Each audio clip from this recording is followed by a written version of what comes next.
I found it. Andrew. I got it. I found it.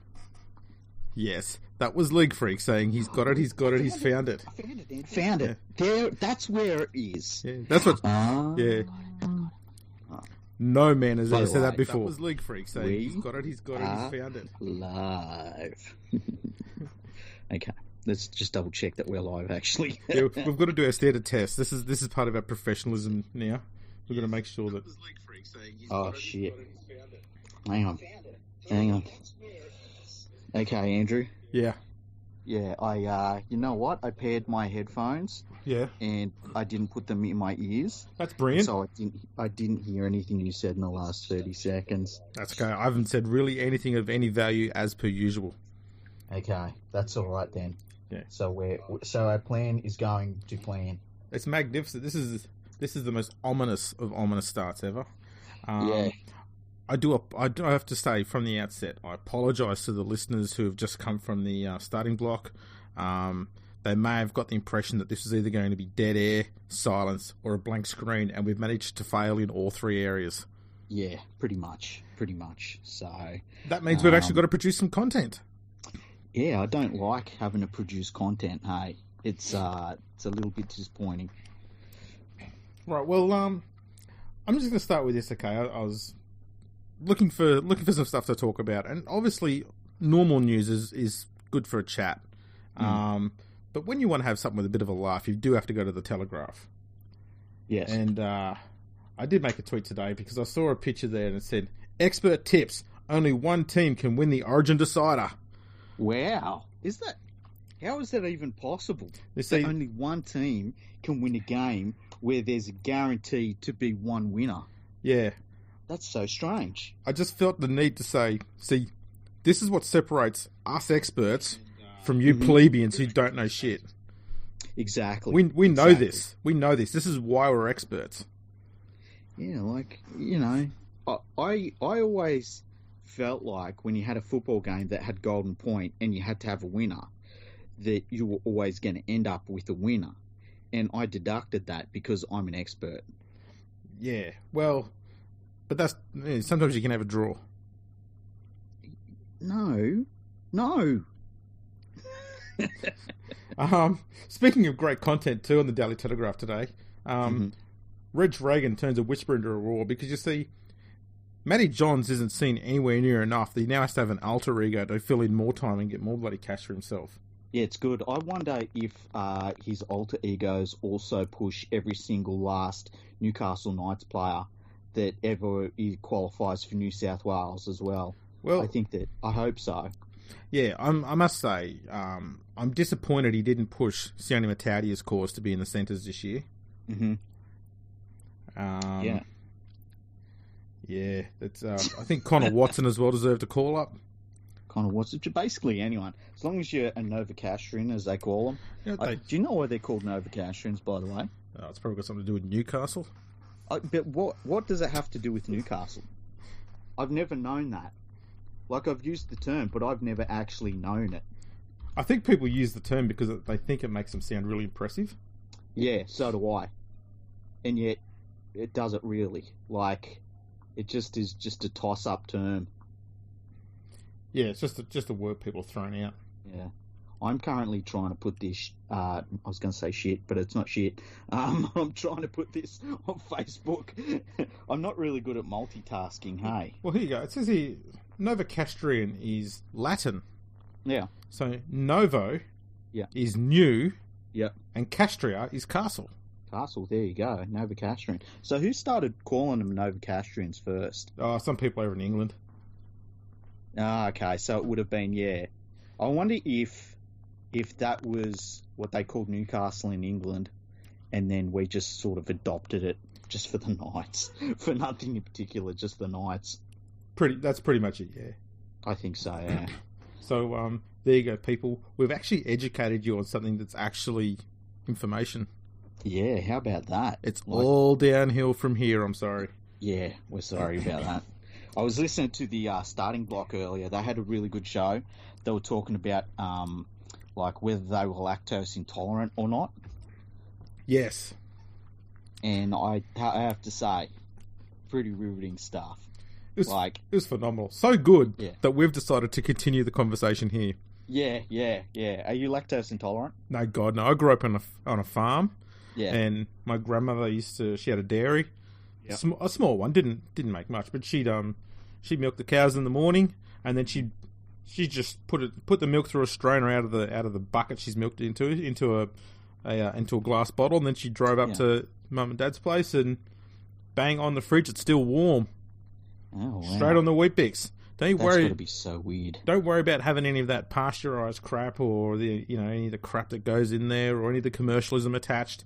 Not even, mate. It's not even skim milk, mate. All the cream sits on the top, so there's probably about, I don't know, 2 cups of cream on the top of it. You actually got to mix it into the bottle before you pour it out. Now, I'm not I think they're called pastoralist, right? Yeah. But isn't there the risk of like salmonella or something? Never happened. Never once happened. I guess never once happened. And I tell you what, I drank a shit ton of the stuff. Yeah. But literally went about through just straight milk. Probably went through about 3 liters a week. But there's got to be like some. I guess if you get it fresh enough, then you kind of are fine. I guess it's when it cools down after it's not fresh. No. Okay. Because she'd always bring 4 liters. I'd crack into the first one for breakfast. Yeah. And then the other 2 bottles, the other bottle would be in the fridge. Yeah. I have it when I got home. Remember when they used to? I don't know if you probably didn't have these because you had cows and your grandmother. Yeah. Which sounds fucked. I'm sorry, but you know what I mean. For anyone tuning in, we're not going to go backwards on that. You've just got to piece together what we're talking about. Just got to work it out. Milkman, thing of the past. Yeah, we never had those. Yeah. So we had Milkman. So we even got free eggs because same grandmother had all the chickens up there. So we used to get a dozen eggs every week. All right. Did you also have like a?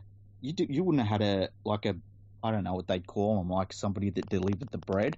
No, you didn't have nothing like that. See, we also had. I can't remember. We didn't have people deliver mail.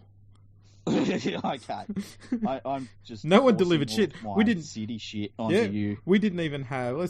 Didn't even have bin recycling or anything like that. There was no bins there. You had to take your own rubbish to the tip. Mm-hmm.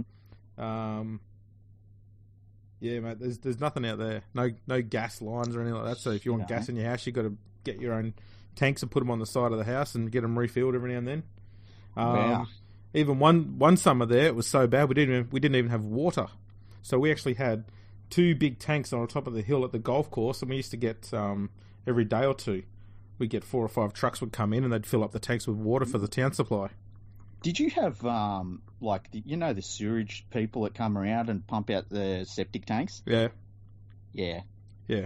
See, I've witnessed that happen. It was mostly up the Blue Mountains for a while, and surprisingly low into the Blue Mountains too. Yeah. But these days, I think they tore ass through the mountains and put a big pipe in, so that shit doesn't happen anymore. Good use of the word shit too. Yeah. I mean, a lot of people out there used to have the old long drop. Oh yeah, just a big hole in the ground. Yeah, or you'd have one where it was a bucket. So once the bucket got full, you had to go and dig a hole in the ground and bury it. Yeah, see, I wouldn't like that. I think the long drop would be kind of off-putting, the smell of it. See, and here's the starting block thinking that talking about milk was bad. Yeah, all of a sudden we're talking about this sort of actual shit. Yeah, we've started off pretty well. So I think we've taken it to the next level now. Are you lactose intolerant? No. And all of a sudden we're like, yeah, I wouldn't like taking a bog over a big hole in the ground full of shit. Well, it's like. Speaking of shit, Mitchell Pearce is coming back tonight. How do you think he's going to go?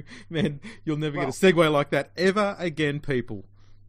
Yeah, I have no faith in him. I am expecting us to lose because of him.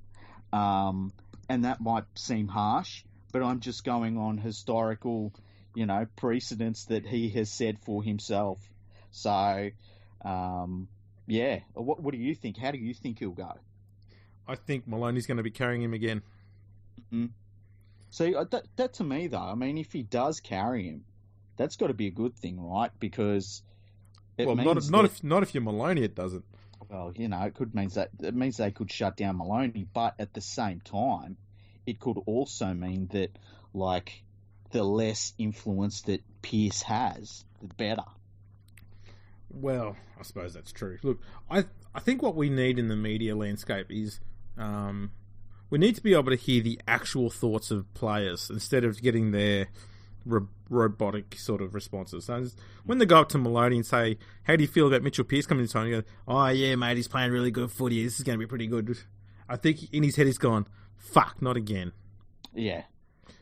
It was pretty funny though that every time Mitchell Pearce was interviewed during the last 10 days, all of the journos and stuff just brought up his failure or failure after failure, and it started off with him going like, "Oh, I'm just looking forward to the game and stuff," and then like after the 8th and 9th day, he's like, "Yeah, I'm not even thinking about it." It's like, how can you not be thinking about it when it's all anybody wants to talk to you about?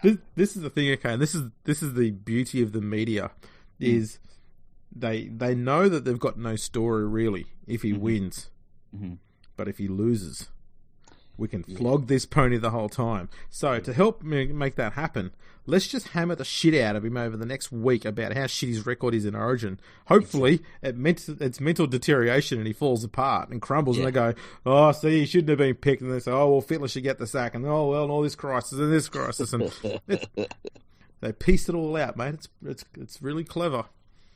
Now, we've got a hello from Nadine. She said that we did a great segue a minute ago. I'm not sure what segue that was, but it was pretty good, I thought. I think it was probably when you went from Mitchell Pearce. Yeah, when we went from talking about taking a shit to Mitchell Pearce. I've got to say, one skill I never thought I had was segues, but it's something that's really come along pretty well in the last few months. Yeah, it makes sense. Sometimes you can surprise yourself by what you end up doing when you push yourself to the next level, new limits. That's like it. That's the only thing. That's it. Okay. Nothing else has improved. God damn it. Yeah. What else is there on this news thing here? Let's have a look. Importance of bench role not lost on Vaughan. Okay, that sounds like pretty sad. Yeah, that sounds like a real push. Here we go. Who do you think's going to win? Who do you reckon's going to win tonight? New South Wales should win. Should win. But Pearce. Yeah, that's the thing. If he comes out in his actual NRL form, then they'll win. If he comes out in his usual Game 3 State of Origin form, I'm looking down screwed again. Yeah. See, I tend to think that he's not in great form anymore at NRL level. No, his last two games have fallen apart pretty badly. Yeah, they've been terrible, and I think that all the people that are saying, "Oh, he's the best halfback in the NRL," it's like, shut up. He's not. No, he had a couple of good games, and then the media just carried him for the rest of it. I'd argue that Cherry Evans is in better form than him. Yeah, I would too. Cherry Evans has done really, really well. Like, considering how interrupted his season has been, the way that he has played at Origin level, and then like he hasn't needed to play himself into form at all. He just sort of has hit the ground running, and I find that fantastic. Like, anytime you can do that, that's pretty impressive, if you ask me. That's what the great players do. Yeah. And a lot of people will be hesitant about calling DCE one of the greats, but he's got the qualities of it. I know he's done it. He's done a fair bit. Like, I think people forget all of the things he's achieved in his career. How many tests has he played for Australia though? Probably needs to play more test footy. Well, that's the problem. He's always going to have to, isn't it? Because he's been behind some absolute bloody gun halves over the years. Yeah.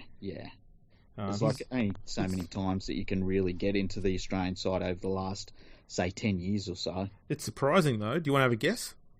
I'm going to guess he has played 8 test matches. 13. 13? Wow. That's really surprising. Holy crap. Yeah. 13 test matches. He played in 5. How many of them was he a starter, though? 2, 3, 4, 5, 6, 7, 8. 8? 8 start, Wow. 5 off the bench. So he's had a run. When was that run then? Okay, well, I can't think of when he was the number one. He played in pretty much largely off the bench in the 2013 World Cup. Yeah. And in the 2014 Four Nations, he was the 5/8 in those 4 games. And he played in 2 games in tail end of last year. Okay. And That's interesting. The Anzac Test match of 2014. So he had that 4-year hiatus there. Yeah. And then come back and slip straight in and didn't miss a beat. Yeah. Well, there you go. Like, I really am surprised by that he's played so many games as a starter. And to be able to do it as a 5/8, that's bloody impressive. Yeah. No, he's done brilliantly. I do rate him as a halfback. Yeah, same here. Now, one thing we did talk about that we were going to discuss on the last episode was there was an article by Buzz Rothfield. Mm-hmm. The rules revamp that would change rugby league forever. Yes. Now, it's part whinge, part ref's fault, yes, and part attempt to be serious about a serious matter. That's fucking impressive. It's impressive for Buzz. It's multi-layered. Yep. So, it's about what he perceives the game has to change to, so as to try and reduce the amount of heavy knocks and risk of CTE in the game of rugby league. Yep. Coming from a player who never played the game, or a person who never played the game. Well, but he did tell Ben Eichen about what it's like, which I thought was nice. Oh, he told Ben Eichen to think about what it would have been like. Yeah, yeah. Because, Ben obviously doesn't know. No, not at all. He didn't tell Kenty, though. Maybe he thought Kenty played for Queensland. I'm not sure. I feel like he didn't play enough first grade football to really do that, you know? Well, if we're honest, he played more than we did. Well, that's true, yeah. only by 3 minutes. Yeah, that's pretty funny, eh? Like, I actually wonder if you invoke the Willie Mason clause, where it's like, if you didn't do it, you can't talk about it. Maybe that's all he did it for. So if I just run onto the side and make a tackle, I can say I played first grade, and then I can come off, and then I can bitch about it for eternity. Smart play. Smart play. I agree. Takes a bit of balls. I'm just going. I've been told to go into the chat. Okay. Or, is there a whole bunch of people in there saying your audio's not working again? No, not that I see just yet. Okay. But I am now in the Periscope chat. We got 12 people listening to us. Holy shit. So yeah, if you're in the chat now, I will be able to see what you're saying. So feel free to add to the discussion by being in the Periscope chat. Nadine told me to do that because she's our boss now, eh? Well, that's right. Yeah, that's true. So has there been any chat yet or not? I can't see any. Not just yet. All right. Well, you're monitoring the chat. Okay, so here we go. Yeah. The first idea that Buzz has come up with, and I do say first because he's got a few. Right. First one is change the kickoff restarts. Yeah. It says the most brutal and dangerous collisions in the modern game are from front rowers returning the football from their in goal area at full speed and then hurling themselves into 3 defenders charging from the opposite direction. It can have the force of a car crash. Mm-hmm. Now, I've seen some car crashes on TV, and those cars go at 100 k's an hour. I want to know, is that the speed that James Graham travels at? It doesn't seem like it had. Okay. I would say I would say maybe 2 or 3 k's an hour, not so much 100. All right. So he's being a little emotive, I guess, for impact. I feel like he is. Yeah, right. Yeah. Okay. But for head injuries, it's probably the most dangerous play in the game. See, okay, we're getting okay. Brad Everly is. Oh shit! I don't know. I should have said his name. I think it was said in the last one. Okay. He said we've got to have the chat history open. Best idea is to stop changing the rules by Boogie Bumper. So we're live with the chat now, so we can see what you're all saying. Nadine's in there, so yeah. All right. So he said for head injuries, it's probably the most dangerous play in the game. So the thing is, though, I think what made it dangerous in the past was the shoulder charge. It probably did, yeah. I think it's definitely safer now than it used to be. Yeah. And I don't know how kicking it from a different area, like just say they kick the ball off from, I don't know, the 40-metre line or something. What does that change? His idea here is the introduction. Now, these are his words. I'm quoting this. So if anyone can decipher this and tell me what the fuck he means, that would be great. Okay. The introduction of a 25-metre line for kick restarts would be an option. We'd have shorter kickoffs and a contest for possession that would give the game more unpredictability. Yeah, and what does that mean? Does that mean, I think what he wants, right, is he wants short kickoffs. So in his mind, he's thinking that the receiving team is will get the ball before the 25-metre line, because surely you're not kicking off from 25 metres out from the opposition's try line. That's dumb. And if you kick it off from your own 25 metres, that's the same shit. So is he talking about like those rugby union ones? I think that's what he wants. Right. So this is the problem I see with this, okay, is that you end up then with about 5 or 6 players on both sides looking up to the skies, running towards the ball to catch it. How do they know that they're not going to run into each other when they're not looking at one another? Exactly. What about the spinal injuries? You know? This seems crazy. Boogie says that it's more dangerous because players aren't trained to get hit anymore. I agree. Captain Kickass joined the chat, and Krista Davis said she's glad that she could pick us up again because there's crazy wind down there. So, yeah. Is she down here? Or... Yeah, she's down that way. It is crazy wind? Yeah, crazy. It's what else have we got here? Well, Brad says it would give the team that just scored a huge attacking position, again, straight up. I agree. Yeah, that's nonsense. So, we'll scrap that one. What if you just tap the ball instead? Why not just let the opposition take the tap from, say, 30 metres from their own line? I wonder if that's what Buzz is talking about. I don't know. I don't think 25. It might be. That would make sense. It's a dumb idea. It is a dumb idea. It's really, really dumb. So next one. Speaking of dumb ideas, we'll continue on. 12-a-side teams.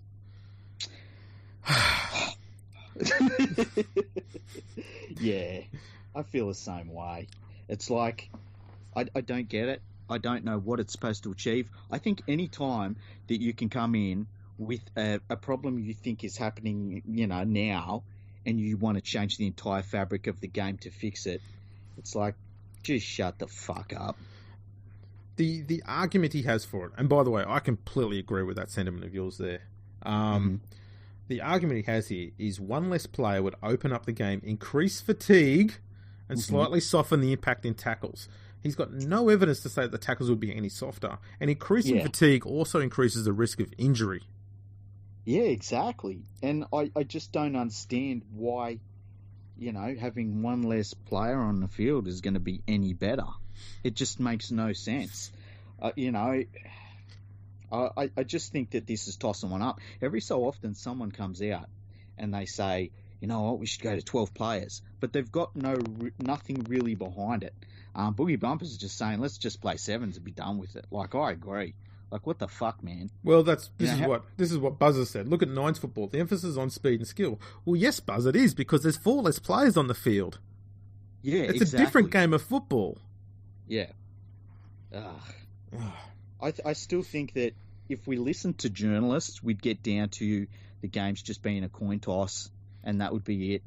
Yeah, that's why you listen to us, because we're experts, not journalists. Exactly. We would have professional duck, goose league. Yes. Tackle below the armpits. I like this one. This rule has already been tried in English Rugby Union. There was a 41% decrease in the number of tackles where contact was made with the head or neck of the ball carrier.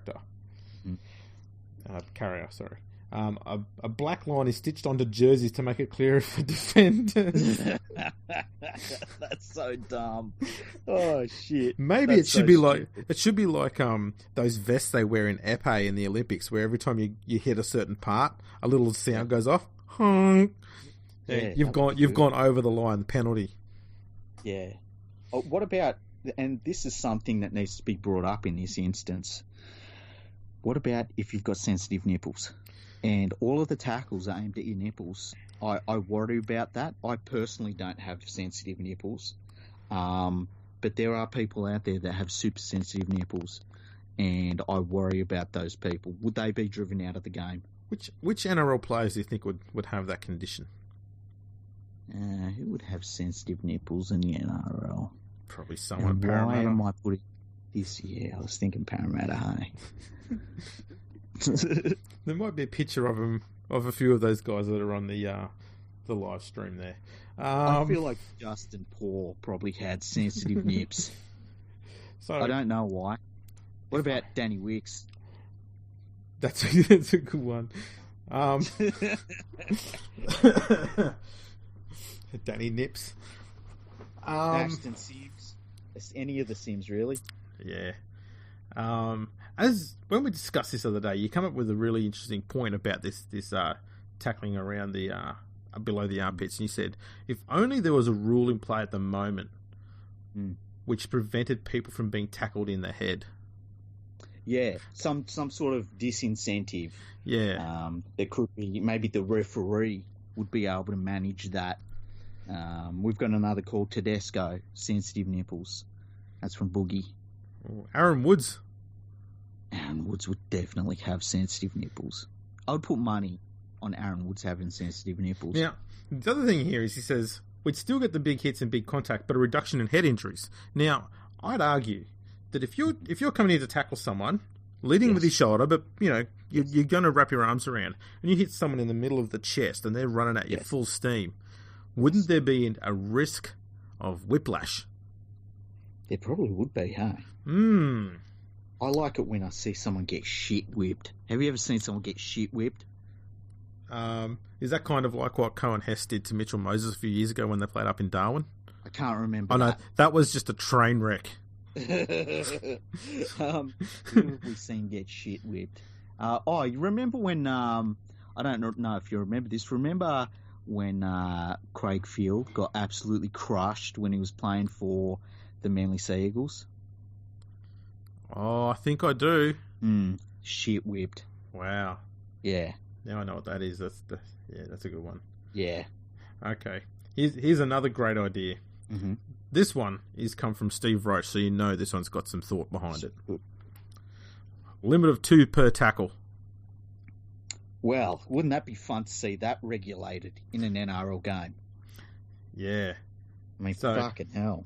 There was... Earlier in the article, he was saying how... This is Buzz. Saying that the decrease in penalties has led to players being a little bit more tired and a reduction in head knocks or something along those lines. Yeah.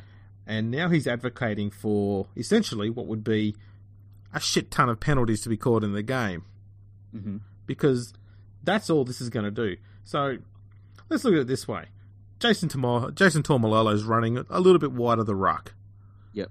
Right. He's probably running towards, say, Mitch Moses and Clint Gutherson. Yeah, yeah. And they both come in to make a tackle. The rest of the players have got to stand around and watch those two try and bring down that unbelievable human. I see the problem here. And they're not allowed to get involved until they've had a crack and one of them's fall off. And by the time that happens, he's then back in the space again. How is this good for the game of rugby league? It's a good point. Maybe we should go, because Boogie Bumper has this idea, right, where we make the game more violent, okay, and they sign waivers, and we're basically, we play until we die. And, I think that there's some merit in that. Go the opposite way, right? Should players be allowed to come onto the field with a weapon? And the smaller you are, the more aggressive the weapon can be. So like a prop, say like Taumalolo or Paul Gallen, they can come on with, say, a 2x4. But a smaller player like Mitchell Moses can come on with like 3 cinder blocks and a chair. What type of damage would we see, the Burgess brothers doing? Coming on the field with a weapon. Well, first of all, a sub rule would have to be put in, and that would be that pants have to stay up. Yeah. Just like we can't have you beating someone to death. Yeah, we can have violence without that sort of brutality. You don't need that. Yeah. Although that would be the ultimate in getting one over your opponent. Hey, just turkey slapping the shit out of them. Into concussion. Yeah, but you can't hit them above the nipples. Yeah, that's true. Because that would just be weird. Yeah, and sexy. Okay. Now, here's another rule I like that Buzz has brought in. Okay. Yeah. Reduce the 10-meter rule, but not to 5 meters, to 7 meters, because that would be so easy to do on the fly in a game of football where every area is marked in 10-meter lots. What if we cut it down to 11 players, right? But the wingers carry set squares so that we know that 7.5 meters is where the wingers, they're constantly just, they've got a fucking abacus out and they're just working it out between each other, the opposition wingers. They should also have a set line, so one's on one wing and one's on the other, and the line of string goes across. Yeah. So that none of their players can go ahead of that. That way they're also keeping all the players on side, which would reduce penalties as well. That would be fucking brilliant. I'd love to see that. We've fixed that one. Yeah. It could all be sponsored by the Master Builders Association. Or the Masons. Yeah. Either one. Yeah. Here's a classic. Reduce interchange from 8 changes down to 6. Now, again, this is just going to... This does nothing. Players are so bloody fit today. This does nothing. I had an idea, and that was if you're going to reduce the interchange, drop 2 players off the bench and only have 2 on there. Yeah, keep it at 8 changes. Yeah, but you can change between players as much as you want, but only a total of 8 all up. But just have 2 players on the bench. I tell you what, that would make it interesting, wouldn't it? It would. It would bring up the attrition rates, and I love being able to say attrition. But yeah, it's you get to a point with I don't think they're going to reduce the bench. I think what they'll do is they'll say, listen, this is a case of we can't reduce it anymore because we've got to look after player welfare and all that sort of thing. I tend to think the balance is pretty good right now, hey? It is perfectly fine. All they've got to do is listen to our podcast episode with Alan Pearce and realise that the current system with HIA is a complete bollocks. Yeah, they need to realise that just because someone isn't dizzy and spewing up anymore does not mean that they don't still have the side effects of a concussion. Yeah, exactly. Scrap the HIA. You get a knock on the head, bang, you're out. You stay out of the game until someone who knows what the fuck they're talking about, not linked with the club, says, okay, I think he's safe to return to the game now. Yeah. And then you'd need deep scans for that. Yeah. It needs to be probed and stuff. Exactly. Yeah. Boogie Bumper has said Buzz's career now is basically just writing garbage that gets clicks for comedy aspect. I agree. What else we got here? Nadine said, I maintain Buzz is constantly concussed. And it's hard to argue with that one. Well, I'd argue. I'd actually wonder who's actually hit him in the head, though. That's true. Maybe that's just fucking... I don't think anyone actually dislikes him that much that they'd hit him in the head. No. He's got a head like a lovable grandpa, hasn't he? I don't know about that. Leave that one there. Now there's an article actually on the NRL website today. This is something that's not really, we're not going to discuss too much. Okay. I just saw the headline and it said how 1919 war hero skipper and 2013 legends are inspiring the Maroons. All right. Now, there's a lot of people out there who are working in the rugby league media world who are getting paid for it far much better than I am. Yes. Who know about Duncan Thompson. Yes. Because of the work of others who have made it clear, about what his record was. Yeah, yeah. And they mention him in articles to try and show as if they're some sort of historian. Mm-hmm. I don't think players today really understand. And I'm not saying this as a criticism because it goes to most of the public too. How can we understand what these players went through? None of us have gone to war especially something like World War One. Yeah. Like, it's hard to say that someone like that is inspiring. They should be, but if you can't relate to them, I ask how you can be inspired by it if you can't relate to it.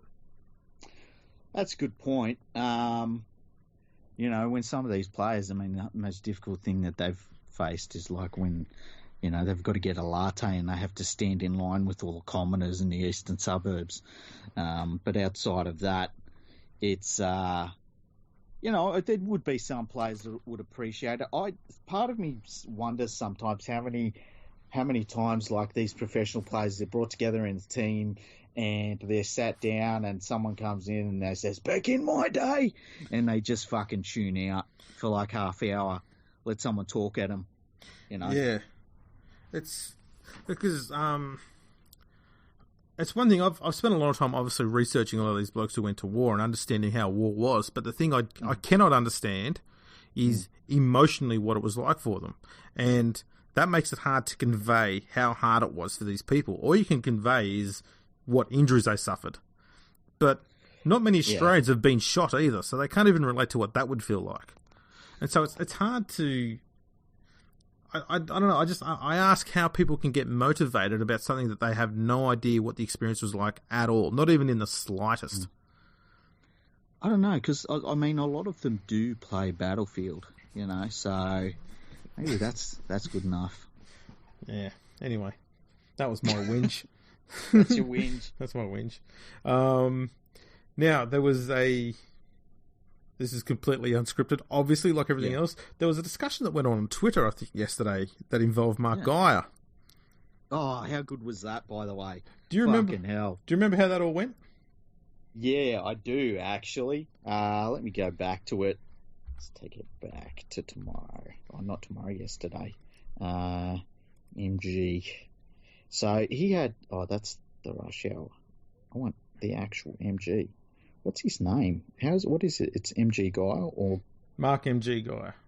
That's it. Mark MG Guy. There it is. I wanted the actual man himself. So there were some people giving him shit about his State of Origin career. It was kind of weird. So he had said... somebody said to him there was a bit of a difference between hard football and thuggery. Because somebody put basically a GIF of him coming in with an elbow and kind of missing over the top of the player. And somebody said to him, like, there's a bit of a difference between hard football and thuggery. That elbow is well out of order.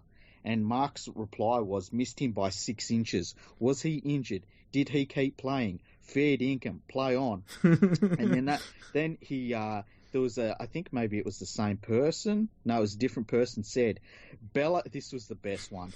Bella would have laid Guy right out. Right? And Mark, he just types, don't think so. It's fucking brilliant, man. It was fucking brilliant. I'm just thinking of the bloke who played the ball the wrong way around is apparently going to be good enough to knock out Mark Guy out. Oh, my goodness. Can you imagine if Marty Bella fucking just threw down... Like, remember when Bella and Harrigan threw down... And it was a bit of a slow fight. It was like the slowest fight ever. Yeah, that wouldn't have happened with Mark Geyer. Well, the camera would have just panned, and it would have been Martin Bella lying on the ground. Yeah, what's he doing down there? Yeah, pretty much. By the time it got to him, Guy would have been turned around looking for someone else to hit. Yeah. Like, I thought it, but it was so funny because he's like, don't think so. Like, just calm. It's, you know what? It's, and I love MG. We're going to have MG on soon. It's when he's calm. You know, it's scary when he's angry, but when he's calm, that's when it's really scary. Yeah. It's I saw that one, and no disrespect to Marty Bell, it was a good prop, but Very good prop. He's not a bloke who's winning boxing fights, especially not with someone like. Okay, here's a question: how many players in the history of the game would you definitely take over Mark Geyer in a street fight? In a street fight? Yeah. Yeah. I don't think I'd take anyone else. There's not many. See, the thing that gets me for Guy too, okay, is whatever he may lack in technique, he'd make up for in aggression and passion. And, Like, he's a fucking giant as Yeah, well. but if you got him pissed off though, and it'd only take you'd only have to hit him once to do that. Yeah. And he knew a fight was on.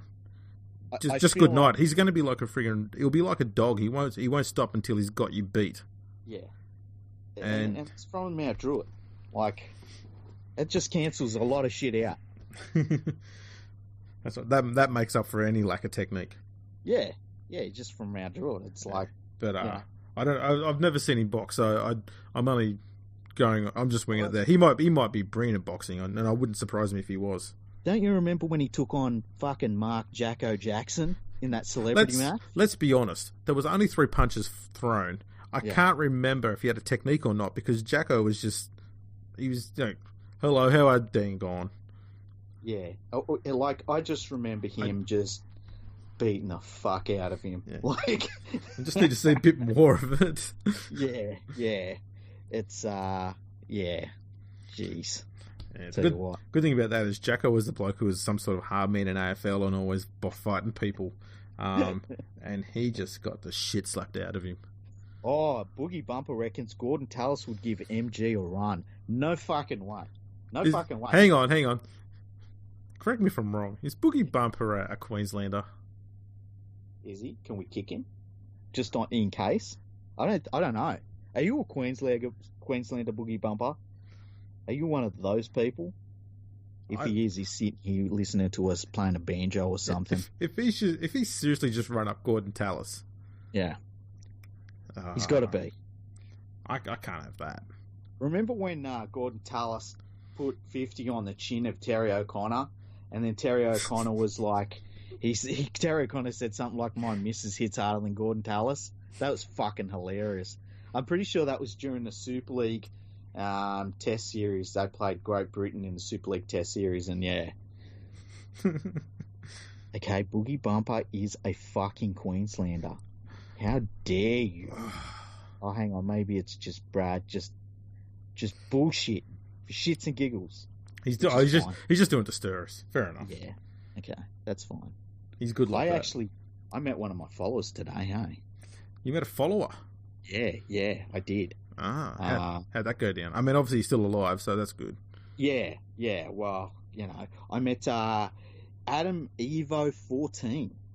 And I took him to Panthers. He's never been to Panthers Leagues Club before. He's a Hull KR fan. He's a Hull KR fan. Yeah, he gave me, you know what? He gave me a Hull jersey. It was a very, very nice gesture, a Hull jersey. It was Roger Millwood one, special edition one. So I've got that. It was very, very nice of him. I took him to Panthers. He had a beer. I just had a Coke. Do you know what? A beer and a fucking schooner of beer and a bottle of Coke at Panthers Leagues Club, $15. Wow, man. Yeah. I had no idea. Insider's tip, mate. Go to the pokies, put $1 in the machine, and press the drinks button. Yeah. You get the Coke for free then. Damn. Yeah, man. But then that's that mix of shit. That mix of shit. I can't drink water out of the tap. Well, you either drink that or you pay $7 for a freaking Coke. Exactly. So So anyway, we had a good chinwag about footy. He told me some things about Hull KR that were pretty fucking interesting. I thought you were going to say he told you things about Hull KR that you ignored. No. We had a really good chat, and it was good to meet up with him. I said to him, like he said to me, I could see the mountains when he was in the train. I said, "I'll take you up them if you want." He's like, "All right." So we drove up the mountains, tried to find a lookout point, couldn't find a fucking lookout point. So I basically just drove him up the highway and drove him back down. I said, next time he comes to Australia, I'll do it properly. That's actually one of the best sightseeing tours you got around Penrith, isn't it? Going up and down the highway. Fuck you. We got our Vegas Strip, which is Mulgoa Road. We got the stadium. We've got Mulgoa Road. But yeah, it was good meeting up with him. That's brilliant. Yeah. It was. I was expecting more of that story, so I decided to eat a piece of pizza. That's all right. Just keep shoveling. I will. So he gave me a jersey. I'll have to take a picture of it and put it up on my Twitter account in the Bloody next oath. few days. So yeah, it was cool fun, good fun. Showed him the aqua golf. Showed him. I don't know that he could properly see the water skiing park, but I did show him that.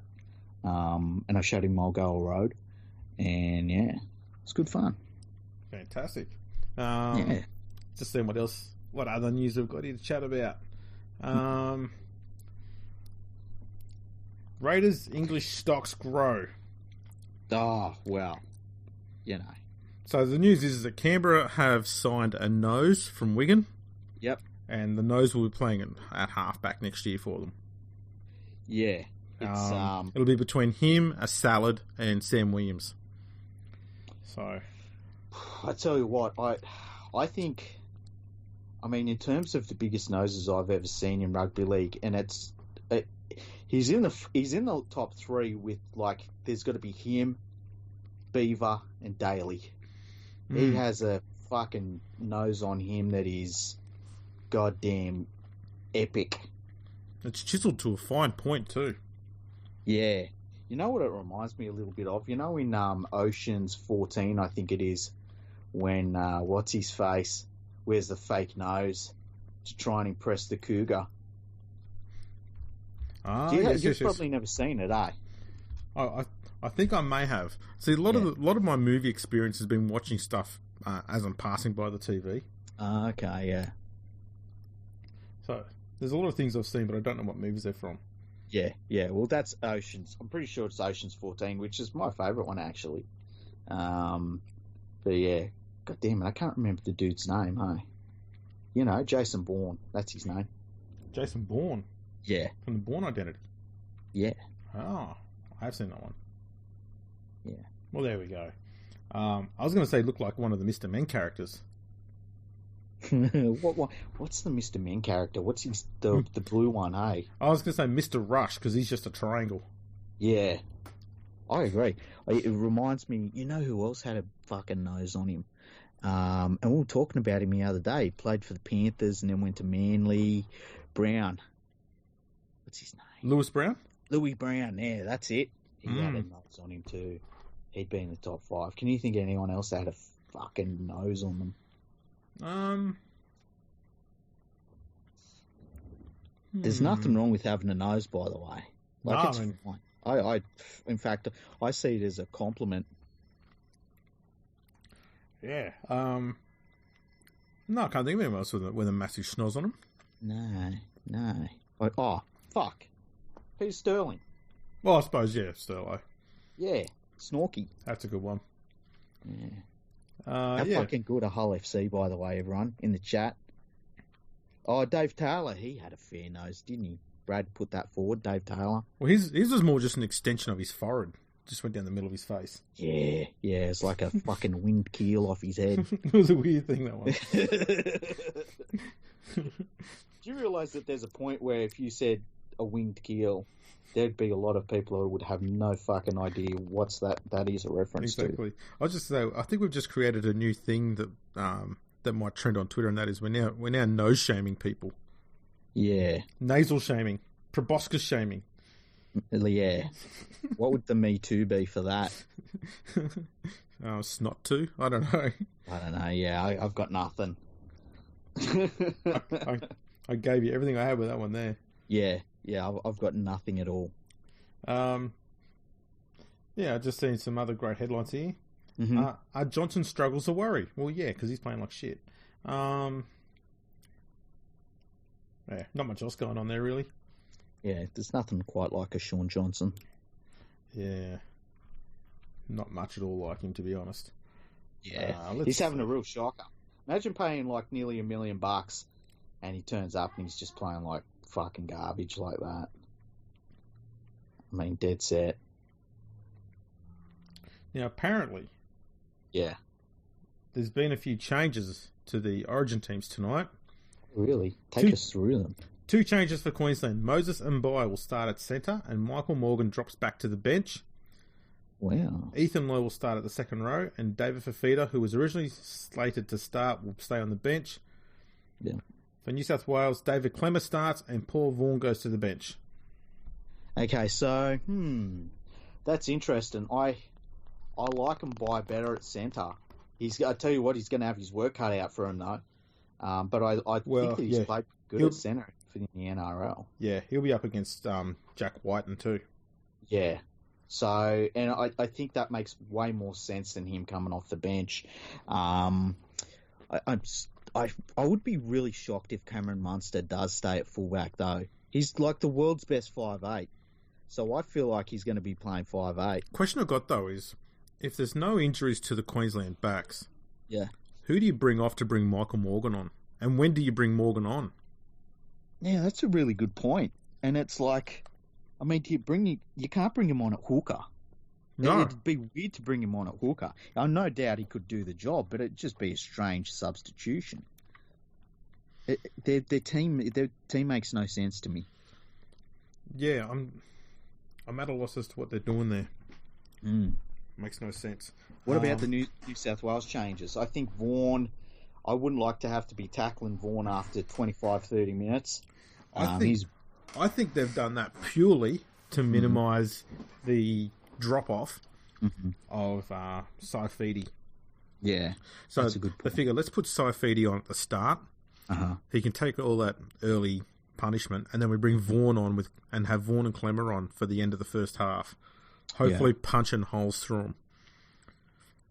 Damn, it's a good front row, hey? Clemmer and Vaughan. Vaughan it's weird. He's one of those players that doesn't get a lot of headlines, but damn, he's a good player. He does so much work. He really does. It's for a big dude as well. Huge motor on him. He and Clemmer are unbelievable front row, that pair. They really are. It's like, man, we really should have fucking stuffed Queensland, hey? With this lineup we've got. Absolutely. Now, there was talk also during the week that Fittler was thinking about starting with Wade Graham at 5'8" for this game, which makes no sense. 0 sense at all. Because the only way you could do that is if say you put Pearce to the bench, right? But then you would be bringing Pearce on as maybe a hooker to spell Cook. Maybe. And that seems fucking ridiculous. Maybe it was a Freddie brain trick, this one. Maybe. Because he thought mind fucking them. He said, right, this is what I'm going to do. I'm going to bring Mitchell Pearce into the team. Queensland are going to go, yeah, we're going to win. Pearce is playing. He's shit in game 3. He's never won a decide. He's never won a series. And then he puts him on the bench and doesn't put him on the field at all for the whole game. Imagine that. Queensland's waiting the whole game for Pearce to come on so they can start hammering him and sledging him. And he never turns up. Okay, I've got a question for you, all right? Yeah. Here's a question. Would you rather put $500 on New South Wales, as is, all 17 there, or the same amount of money, but they only play with 16 players and Pearce sits on the bench like McGuinness did? I'd probably go the latter. Yeah, I think I would too. How crazy is that? Yeah. And leave his stank on the sidelines. I think it'd be a massive mindfuck. I think Queensland would be completely thrown by it. It would be. Imagine how ballsy it'd be. It'd be bad. I mean, I felt bad for McGuinness when it happened to him. I felt really bad for him. But, oh man, for Pearce? Fuck. I think it'd be brilliant. Imagine that. He'd be so mixed at the end because after the game's over, the team would all go around, they're all celebrating because they've won the series, and Pearce wanders over and he's like, I didn't get to play, but I suppose I also won a series at last. Does it count? I got another question for you, all right? Just say we're sitting here and all of a sudden Twitter lights up and it's like, Pearce has pulled a hammy. Would you be like, man, we could win this one? What's even better? Gutherson, 18 man. That was exactly what I was going to get to. Wally, our king. Wally. But with hair. Wally with hair. And far less ball skills. Yeah, that's true. Size, skill, ability, heart, determination, desire. What else? Why have we been so cruel tonight? What the fuck, man? No. Let's talk something up. Yeah. The starting block. How good is it? Phenomenal. Better than this pizza. Yeah. Brilliant. You know what? Here's something that you lot don't know. We talked to Nadine last night. We talked to her live. Yeah, and she gave us a lot of recommendations for the show. To a certain extent, she's now our boss. Yeah. Just saying. But what we were doing is we wanted to test out a thing so that we can drag people in and just talk to them live on the show. So we're hoping to do that as we do more live shows going forward.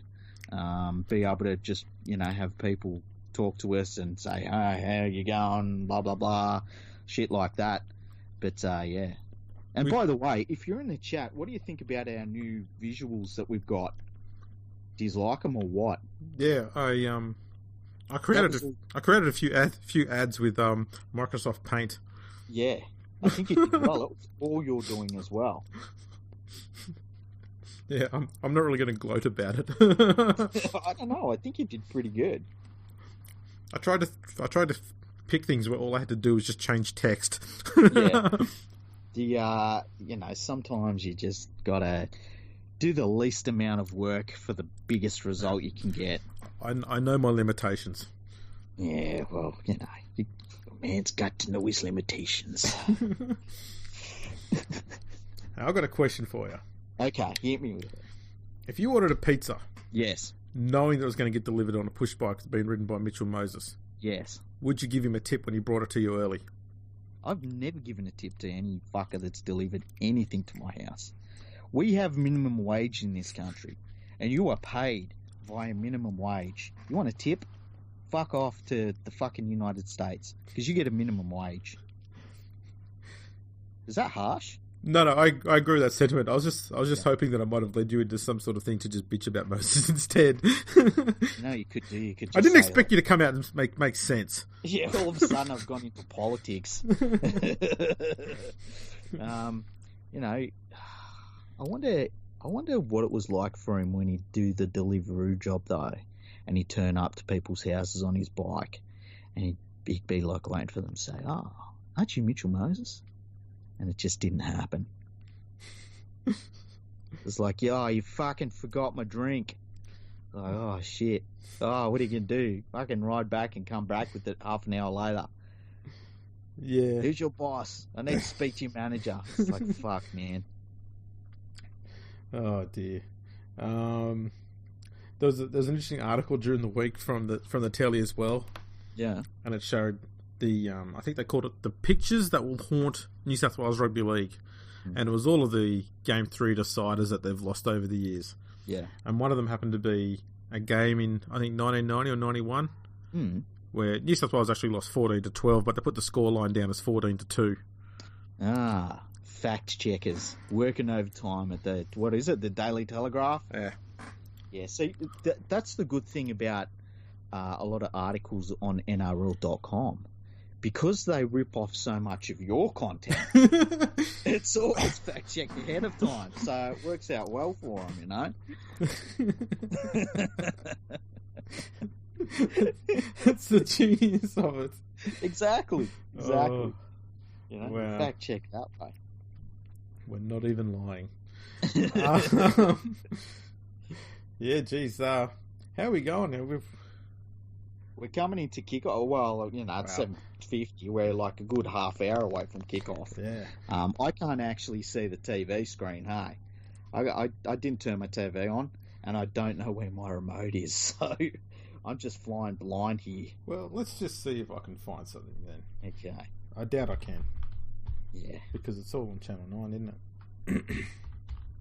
What else have we got here? I'm just looking through some of the stuff we have here. Let's see if we got any fucking...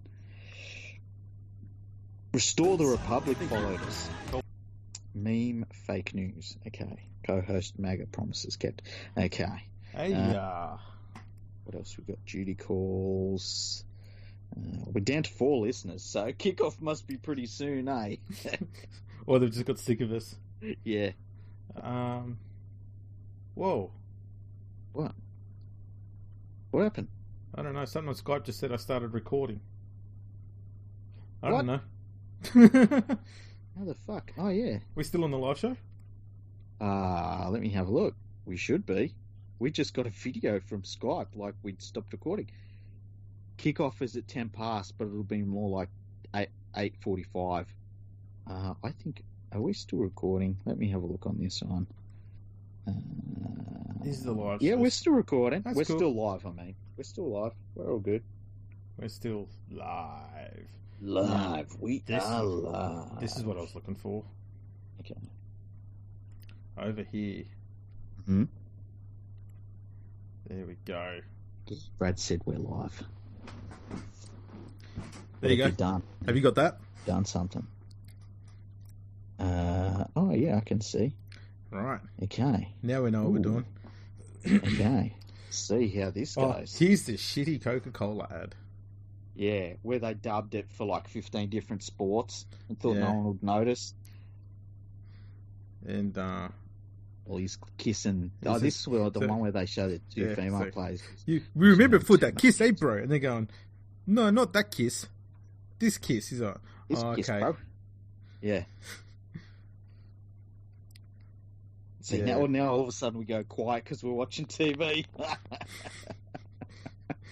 This is actually the peak of the show right now because we're not Yeah. talking as much. People are going, finally, they stop talking shit. Let's talk about our sponsors of Porto Australia. Great Portuguese chicken at a very, very good price. Porto, I'm coming. I've had an idea. What? That's what Arabella should call her next child. A Porto? Yeah. I guess, yeah, although is it like Portuguese for chicken or something? Who cares? It's a great name. Yeah, that's a good point. Let's see what a Porto means in fucking Portuguese. Because did you know, yo play does not mean yum in French? No. Yeah, it's bullshit. They've been lying to us the whole time. What's it mean? It doesn't mean anything. It's just a word. Just a fucking made up word. It's like a word someone's made up to try and sound French, even though they're not. Yeah. Yeah. Oh, yeah, blah, blah, you play, blah, blah, blah. Yeah, yo I'm play, French yeah, now. Exactly. Fucking bullshit.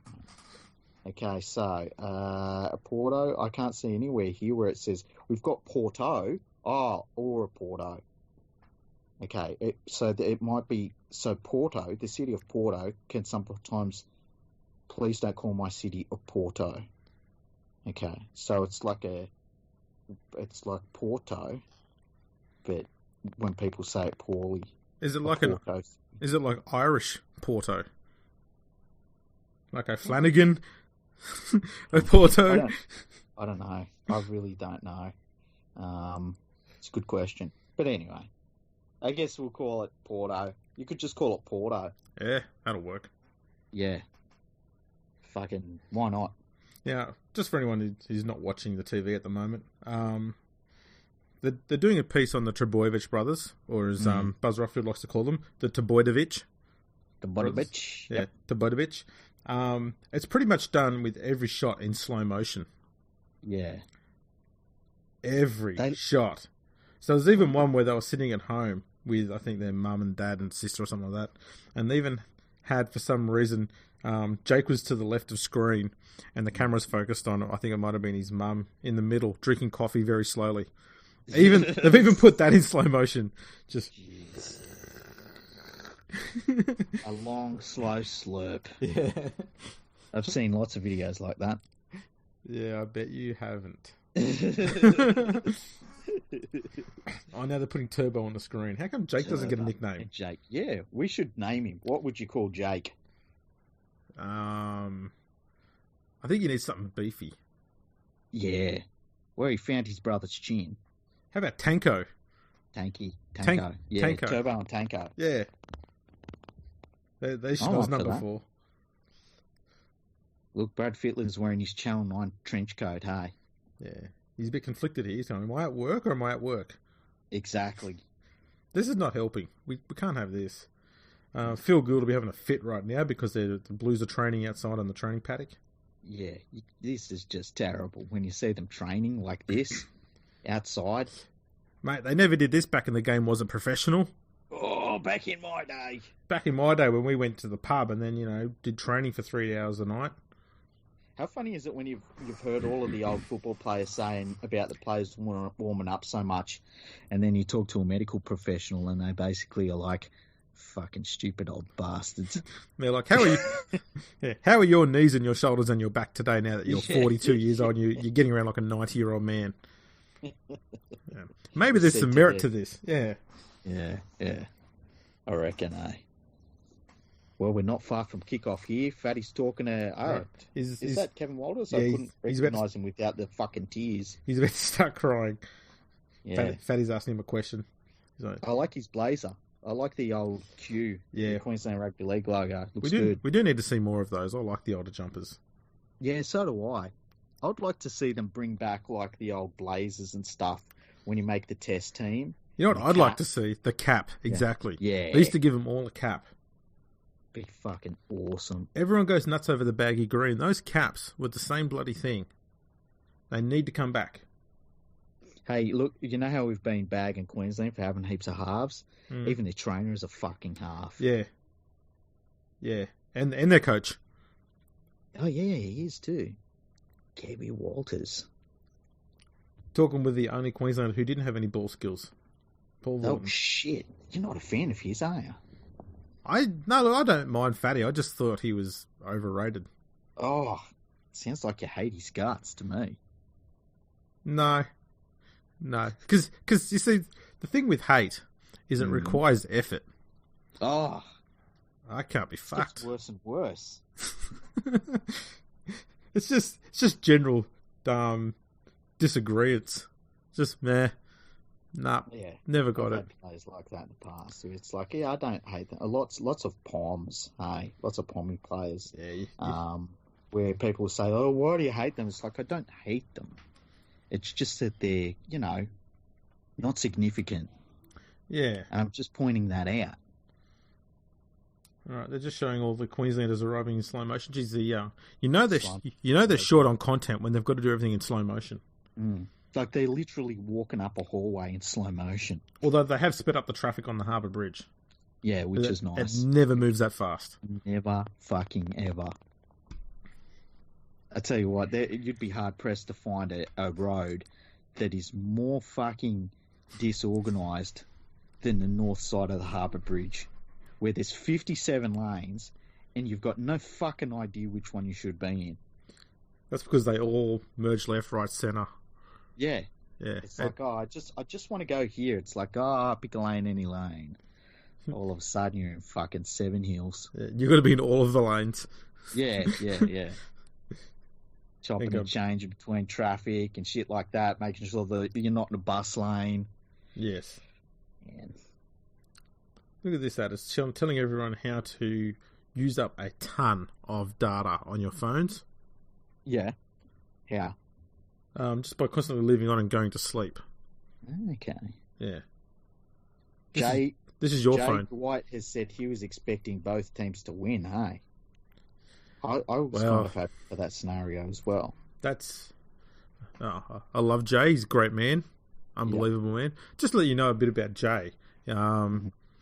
Pretty sure he either runs or his missus runs, so he takes orders from her, obviously, as we all do. A bookshop out there in Sydney. And I got Jay to help me with a huge amount of editing on my book for the second print. Great man. That's awesome. Yeah. Jay. When I do my book, Jay, if you're listening, I don't know what my book's going to be. He's the man. Yeah. Hopefully I'll be up in Sydney sometime this year. I will go out and catch up with him and give him a thanks. And what about catching up with me? That'll be on the journey there, because I think it's Rouse Hill he might be at. Rouse Hill, eh? Yeah. Nice. So I'm fairly certain that if I go from the airport towards Rouse Hill, I'm going to be going somewhat in the direction of where you are. Mm-hmm. Yeah. Oh, Tyrone Peachy could be headed to a Sydney NRL club with no room at the Penrith Panthers for a return. Uh-huh. Nadine just sent us that one through. Because I heard a rumour today that said Jordan Rapana could be going to either the Bulldogs or the Tigers next year. Oh, really? Which means he's going to the Bulldogs. Yeah.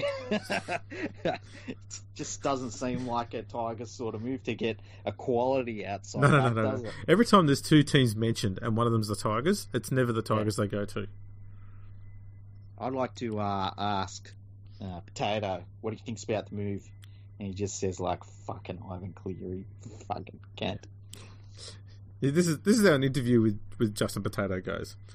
So, Just Potato, I hear that you're linked with Canberra Raiders player Jordan Rapana. He's going, oh, yeah, look, Ivan Cleary, I mean, he put us in this drama and we're trying to figure out our Ivan Cleary mess. And Ivan Cleary did this and then he left us high and dry and he backed out of his contract. Didn't you do that, Penrith? No. Yeah, they sacked me, didn't they? No, you walked. That's the same thing. I left. He's a genius. Old baked potato. We're at 8:02, right? And we're watching ads for The Block. Oh my god. The fucking Block. I can't stand that show. Looks like they've got KD Lang on this season. Oh my god. That's KD Lang, isn't it? I don't know. I'm not sure. Is that Braithen Astor? Oh no, it's someone else. No. What they need to do is get people on there who are clueless. I think Jordan Rapana's on there. What the fuck? Yeah. He is. That's Jordan Rapana, I'm sure. What they need to do is get people on there who are clueless about building, have no interest in building, but do have very bad drinking problems. Yeah. I like that idea. Just alcoholics. Hello. What do you want me to say? Hello. Oh, we got a guest. The boss has arrived. The boss is here. Is this your podcast? Yeah, we're live. Oh, We're live. okay. We're watching this. What do you think about Cameron Smith playing 400 games? Hopefully he Loses it? will lose it, yeah. So we had someone suggest what would be really awesome is if it was locked up at full time, the game on Saturday, and this man kicks a winning goal from in front to win the game for Cronulla down here. So And then Gallen keeps his goal kicking record. I think he's out. He does for the still game. play. He's going out. You reckon Gay will play? Yeah. He's only injured during the week. He's never injured on weekends.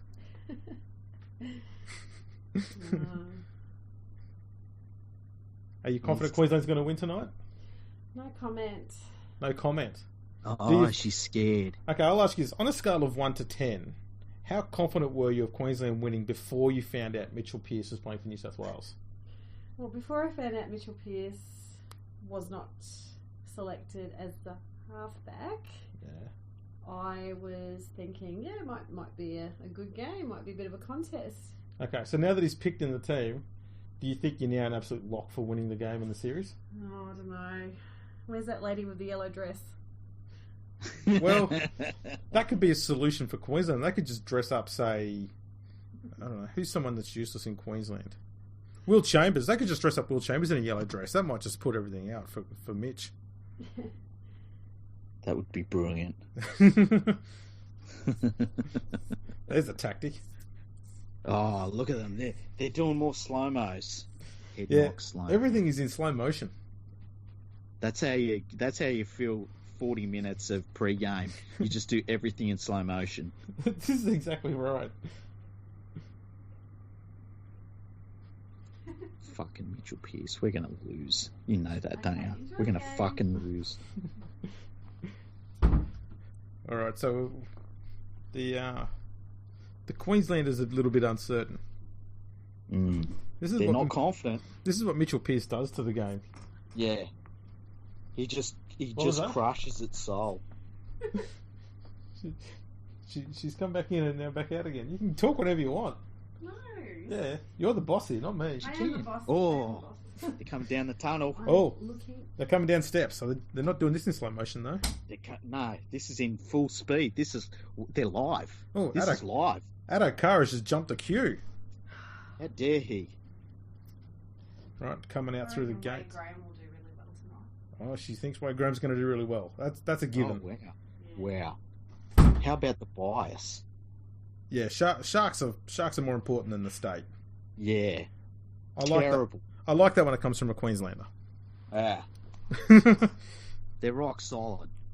Yeah. Although I must say, my wife goes for Queensland because she was born there, but she's not actually from there. So she can't play a banjo then. No. That's good.